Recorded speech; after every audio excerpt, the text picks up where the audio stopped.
everyone, I'm Claire Liu and I'm the CEO of Know Your Team, and today we have an incredibly special guest on the Heartbeat. We have Amir Salihefendić, who is the CEO and founder of Doist, this amazing company that has over 13 million users and builds products like Doist and Twist, productivity apps that are used all over the world. And I think what's most fascinating is they've been able to have this reach with a 50-person company, completely remote and bootstrapped from the very beginning. So Amir, I know I'm a big fan of your work. You're a member of the Water Cooler, our online community, and have just loved always your perspective on leadership. And so I'm excited to ask you today this one question here on the Heartbeat. Well, Claire, it's amazing to be here. I'm also a huge fan of your work, and I need some productivity tips because I'm unsure how you can pull it off, all of these projects, and you're just two people. It's very, very fascinating and inspiring. Yeah. Oh, thank you. Well, it's I don't know. It's never as glamorous as it looks, by sure. So if we're fooling some people, then my job is done. But Amir, so this question that I want to ask you about leadership that I've been asking all sorts of leaders who I admire is, what's one thing you wish you would have learned earlier as a leader? Oh, that's a very good question. And the thing is, I actually never really aspired to be a leader. So it's kind of I was forced into that. So maybe having some kind of aspiration to actually learn it earlier or see the value of it. Yeah. So I was kind of always a kind of a lone wolf, and I just like to work alone, and I didn't really like to work a lot with people. So learning all of these skills has been a challenge. Yeah. So I would definitely say probably much early on, I would have liked to have a mentor or somebody tell me this is actually very important for your future. Yeah. Absolutely. I think there are so many people who can relate to that. So many CEOs and managers who I speak with are yeah, I kind of just found myself in this role. I mean, so for you, Amir, let's rewind the clock here. What did you see yourself becoming then? I mean, what is the story behind how you became CEO and founder of this company that has millions of customers and you've got, employees all over the world? How did that happen by accident? Yeah.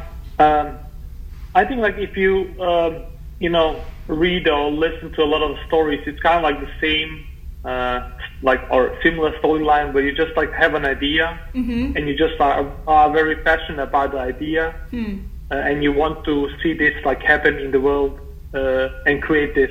And then at some point you figure out, okay, all the skills that I have are not sufficient to actually implement this. And then you kind of need to go out and find people and then convince them to join you. So that's basically why my journey is I started multiple projects in the past, and I was always very project driven. I kind of initially I think my biggest success when I started out was a spell checker, and I grew it actually and sold it off. So it was kind of and I was still in my early 20s, maybe even younger than that. Wow. So that's kind of that, and creating a spell checker, if you use some library stuff, it's not really that difficult. But then once you venture into harder projects, I mean, I have worked on Todoist, which is a task management app for the last 10 years. The complexity is very, very huge, especially right now. You have so many platforms, you can't just pull it off all by yourself. So I kind of figure out, okay, if I really want to make something impactful, I really need to have a team and a company and more people that actually believe the same thing that I do. So that was kind of my story. Right. And I think it's also much more healthy because I kind of I think it's a very bad habit right now, that people kind of aspire to be leaders or CEOs. Yeah. That shouldn't be your aspiration. You should, want to create something and then hire people and become the CEO afterwards. Yeah. Absolutely. Well, so in some ways, then maybe not learning all the stuff earlier was maybe a good thing. I don't know, maybe a good thing. Or what I really appreciate about that sentiment, Amir, is you're saying that your focus isn't to just tell people what to do or to assume the name or the title, but to actually want to have an impact and to create the work. And that was the path that got you to being a leader. And I think there's quite a few people, like you said, who have followed that storyline and that archetype. So I guess my question to you, to circle back to what you expressed as kind of, oh, well, I do wish I would have known a little bit about what I was getting into. What would you say of all the things sort of comes first to mind of like, had I known that this was part of the role, like, I wish I would have prepared this better? Or you mentioned, I wish maybe I would have found a mentor earlier so that I could have talked to them more about X. Like, what is X? I mean, yes, it's kind of like a very diverse job. I mean, you actually have to be good at almost everything, or like at least like know something about everything, because if you don't, then you're probably not going to be very good. Like your company is not going to be very good at that aspect. Yeah, I'm still like right now, like I'm, for instance, like we don't have any sales, and it's probably a reflection that I don't know anything about sales. Or like anybody inside the company knows anything about sales, so we are really, really bad at it. And I think it's the same thing as everything else. Like as a leader, especially like as a founder, I think you need to be very good at learning stuff and like changing yourself.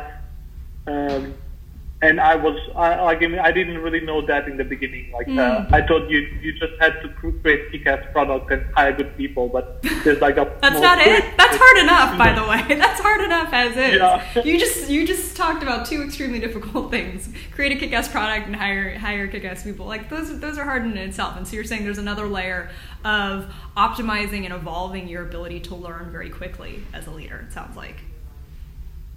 Yeah, and especially right now, like as you're scaling and adding more people, I think it becomes much more challenging. Like, yeah. So definitely, I think like I still need to like change myself and adapt myself to new situation. And then also like people inside the company. I mean, we have a lot of people that have been like with the company for like over 5 years. Like they also need to do that. So, I mean, yeah. It's kind of a journey, as you probably know. Yeah, it's a journey for all of us. I'm curious, and you sort of slightly touched on this, but I would love to dig deeper into. First of all, how do you know what are the things that you're supposed to be learning? Because the ocean is infinite, and your time is not, right? So, is it that there's like a pain in the business and you're reacting to the pain? Is it that you as Amir, you take time off to go, out into the woods and you read and you self-reflect? Is it that, you have, you have sort of a small council of mentors that you talk to? Like, how do you know what to go deep on, what to start learning, what to start sort of evolving yourself, as you said? Wow, that's a very good question. I mean, I think like there's different resources they can use. I think like Twitter is actually amazingly good. Like if you kind of filter your feed, and you follow the interesting people, like there's a lot of like good stuff there. And I think also like being part of the community, like the water cooler is also great, because like I mean, for instance, book recommendations or like an issue that you have, you can go in and see like what do other people think you need to do in that situation. And I think even like community, I think is very important. Even for myself, like I was like early part of the Hacker News community. Like Hacker News is quite toxic right now, but in the beginning it was actually very, very good and like an amazing resource. But over the years it has kind of like become worse. But the thing is, like having a community, I think, is also very important. And then also like just being a sponge. So I read a lot, like both articles and books and audiobooks, podcasts. I mean. Yeah, so that's basically like I doubt you can actually say like you need to be very good at a specific thing, because you kind of need to know a bit about everything, I think. And then like once you have a problem, then you go deep into it and like figure out like what should we do here. Yeah, that's at least my strategy. Absolutely. No, I find it actually quite inspiring, because I think the undercurrent of what you are describing is two things. One is almost a insatiable curiosity to know more, to be better, to feel like, you know what, I don't have all the answers. There are things and aspects that I need to learn. And then I think also is the refusal to be complacent. I think as leaders, it can be very easy, especially when, at least what I've observed is, you usually become a leader because you're good at something. Like, rarely do you just get into the position because you're bad at a bunch of things. You get into the position because you're good at something.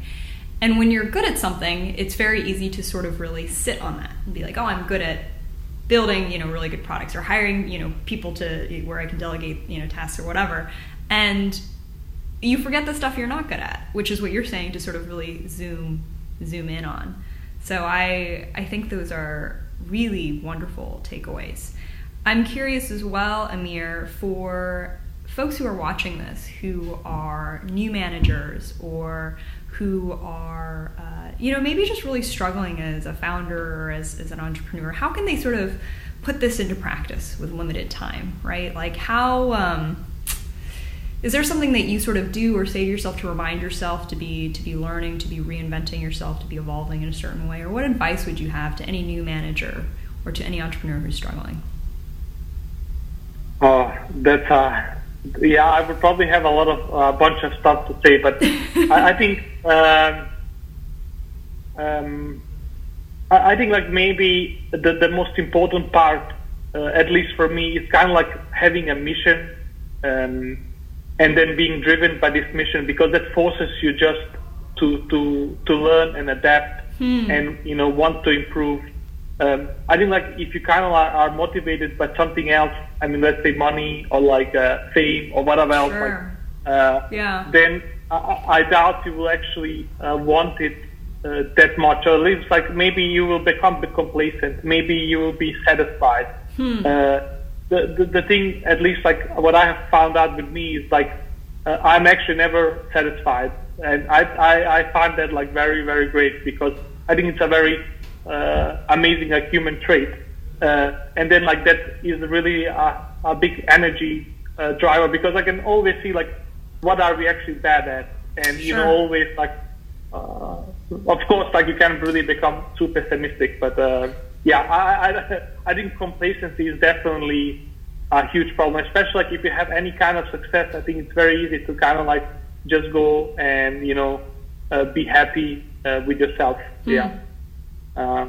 Absolutely. No, I think that advice is gold. Claire, I'm also very curious, so I also have a question for you. Oh my gosh, yeah, let's do it. I'm all ears. Yeah, I mean, you have probably been asked this many times, but I would actually love to hear like your scaling or non-scaling strategy. Like, why haven't you hired more, or like, and do you actually plan in the new year to hire somebody else? I love it, Amir. You're asking me questions on my own show. It's, growth is an interesting thing, right? There's growth by headcount, there's growth by impact. And for me, the thing that I've always been interested in is how can we help as many people as possible with being as simple and straightforward as an organization as possible. And so that's the first thing that I've always thought about. And then the second thing that I've always thought about is I've always tried to be very honest with myself about what I actually like to do. And it's funny because as a profession, I think on leadership, study leadership, talk to leaders like 24/7, but I don't really like leading tons of people, if that makes sense. Like the idea of running a 100-person, 300-person, 1,000-person company, like maybe I could do it, but it really wouldn't be that fun. So I think about that a lot. And I try to be very honest with myself of, it's tempting to hire more people, but Claire, is that actually what you want to focus on doing? So that's the second thing I think about. And then I think the third thing that influences me strongly is because I have this and in this amazing position where I get to talk to CEOs of companies of all sizes and get to almost peek inside their day. I have a pretty good sense of, I think, what I would like in my day-to-day, right? I talk to the CEOs that run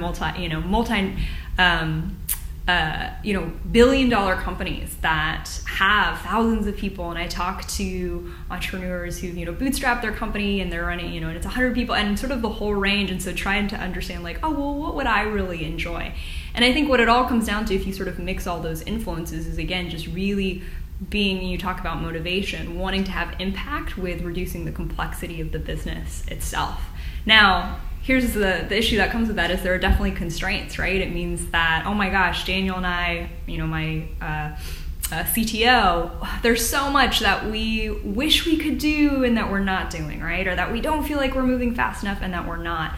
And in the past year, what we noticed was, and folks who've been following along, know this as well, is that we noticed a change in our audience as well, in this mismatch with our audience and our product.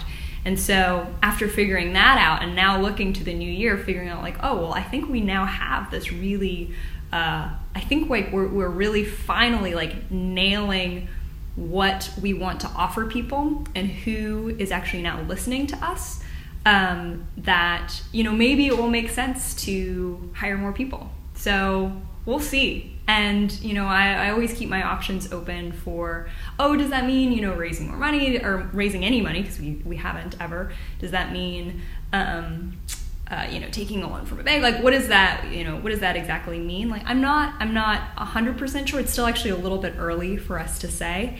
But hopefully that peels back the curtain a little bit, Amir, on my thinking, which is, because I think the long story short, because I was very rambly, is, I have the luxury to peek ahead into all these CEOs who are running companies, in many steps ahead of mine, and just really being honest with myself of, well, what kind of company do I want to build, and what's actually fun for me, and what's motivating for me. That makes so much sense. And I think actually like waiting and the thing is, there's a saying, more people, more problems, Totally. So, yeah. Yeah, well, it's interesting because, when I do talk to founders, Amir, and sometimes I express, I do wish we were moving faster on some of this stuff and, blah, blah, blah. I remember I was sitting down with one founder who was like, Claire, you are 2 people, you are profitable, you have happy customers, your product's awesome. It's kind of as good as it gets. Like the minute you like start getting any bigger than you are, and it just isn't as fun. It gets more complicated. Like truly, like right where you are is actually like the most fun I ever had running my business. And I think if you talk to a lot of founders, it's kind of the really fun time. And I was like, oh, well, that's helpful to hear from someone who's been through it before. Yeah, I think definitely like adding people and like there's like obsession with like headcount. Like if somebody asks you like, how big your company is, like headcount. But you can like be 1,000 people, but maybe you can have no impact or like very little impact, and you can be like maybe 5 people and have amazing impact. So I think like there's like a vanity metric there that we kind of like need to remove and like just focus on impact. But I'm actually unsure like how we should measure impact. That's totally. the problem. Oh no, and it's completely subjective. I think for me, my self-check, Amir, is always like, do I want to do this, like this idea of like growing the business, whatever that means in terms of headcount or impact, like do I want to do it because it makes me feel good to like post about it on Twitter, and it like makes me feel good to tell my friends who are also running companies of, oh yeah, we hired this person, or oh, our blog got viewed by this many people, or oh, this is our revenue per person, like all these, like you said, a lot of vanity metrics, when really for me, what's most interesting is that I'm making a tangible difference in someone's actual day-to-day, right? And how that's quantified in terms of a number, kind of hard.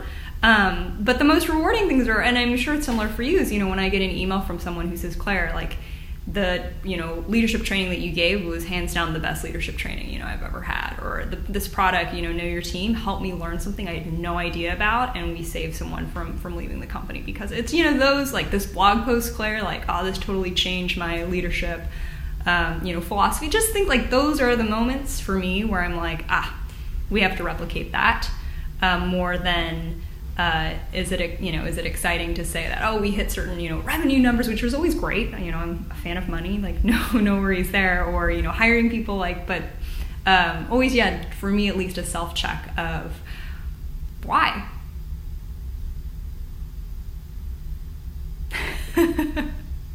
So. Yeah. I mean, I think also something that's a very problematic, and I also didn't know before, is as you scale and add people, you kind of hit these inflection points where kind of things just break. Yes. Because the complexity becomes too big, and then you kind of need to resolve that. And we have been through multiple of these, and they are very problematic and very energy consuming. Yes. So I think it's also if you can actually stay relatively small. I mean, I think the thing is small teams. I mean, for instance, Apple's industrial design team. I think they are under 20 people, and they have created products that have changed the world. Right. So I don't really think and I don't think they will be more productive or more impactful if they had 1,000 people working there. So I think it's also very. Yeah, that's also something that we think a lot about in Doist, finding the right combination of people, finding the right people instead of just adding a lot of them. Absolutely.